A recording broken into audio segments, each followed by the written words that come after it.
In the 6th century BC, the Great Babylonian Empire was the crown jewel of the ancient world. Its capital was protected by walls so massive, 2 chariots could pass each other on top. Its stores were filled with grain to withstand a siege of 20 years.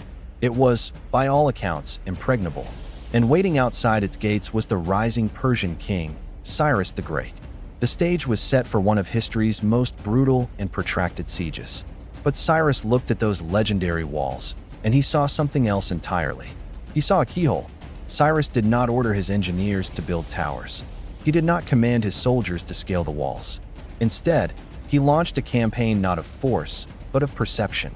He began to spread stories, not of Persian might, but of Persian piety. He positioned himself not as a foreign conqueror, but as a liberator sent by Babylon's own god, Marduk. His spies whispered into the city, "Cyrus honors our gods. Our own king Nabonidus insults them." The seed of doubt was planted. The first battle for Babylon was not fought with arrows, but with faith. Then, Cyrus made his masterstroke. He surveyed the city and saw that the mighty Euphrates River flowed directly through its center under the massive walls. While the Babylonians feasted and looked down from their ramparts, confident in their defenses, Cyrus's army was working in the dead of night. He ordered his men to dig, not siege trenches, but diversion channels. They labored for months, carving new paths for the Euphrates, slowly lowering the water level flowing into the city. The Babylonians, celebrating a festival, never noticed the river beside their walls was becoming a shallow stream. On the night of the grand feast, when the entire city was drunk and distracted, Cyrus gave the order. His elite forces waded into the thigh-deep river, marched under the great gates submerged in the water, and emerged inside the heart of the empire. They met little resistance. The gates were opened from within. By the time the sun rose, the Persian flag flew over the palace. Babylon had fallen without a single wall being breached. But the true conquest was just beginning. The Persian victory was not complete when they took the city. It was complete when they won its people. Cyrus did what every other conqueror would have considered madness.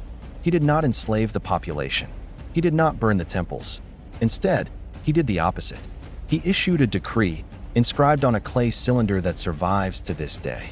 He freed all the captive peoples held in Babylon, including the Jews, and allowed them to return to their homelands and rebuild their temples. He restored the statues of the gods that previous kings had stolen. He presented himself as a legitimate, pious Babylonian king. He gave them back their faith and their freedom. In return, they gave him their loyalty.